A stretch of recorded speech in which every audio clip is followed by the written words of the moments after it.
வாழ்க்கையின் பெரும் பயமே பலருக்கு எதிர்காலத்தை குறித்துதான். என் வாழ்க்கை என்னவாக மாறப்போகிறது, என் எதிர்காலம் எதை நோக்கி நகர்ந்து கொண்டிருக்கிறது, எதை பெறப்போகிறேன், எதை இழக்கப் போகிறேன், எதினிடத்திலே வந்து சேரும், எதை நான் விட்டு பிரிவேன், என் பொருளாதார நிலைமை என்னவாக மாறும் என்ற பல பயம், பல கேள்விகள் எதிர்காலத்தை குறித்து பலரை நகர விடாமல் கவலைக்குள்ளாக்கக்கூடிய சூழலை பார்க்கிறோம்.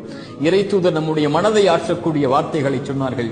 எந்த ஒரு ஆத்மாவும் இந்த உலகத்திலிருந்து மரணித்து விடாது, அதனுடைய வாழ்வாதாரத்தை முழுமையாக்காமல். எனக்கும் உங்களுக்கும் எழுதப்பட்ட கடைசி சொட்டு தண்ணீரை நானும் நீங்களும் அருந்தாமல் இந்த உலகத்தில் இருந்து பிரிந்து விட மாட்டோம். நமக்காக எழுதப்பட்டதை நாம் அடைந்தே தீர்வோம். நம்மிடத்திலிருந்து யாரும் பறித்து விட முடியாது. இறைவனால் முடிவு செய்யப்பட்ட பாதையில் ஏன் பயம் நகர்வதற்கு, ஏன் கவலை? நடப்பவை நடந்தே தீரும். இறைவன் இதை துவங்கும் போது நம்மோடு தான் இருந்தான், முடியும் வரை நம்மோடு தான் இருப்பான். நடப்பவை, அமைக்கப்பட்டவை நம்முடைய பாதையில் நலவாகவே அமைக்கப்பட்டிருக்கிறது என்ற நம்பிக்கையில் முன்னேறுங்கள். இறைவன் இருக்கிறான்.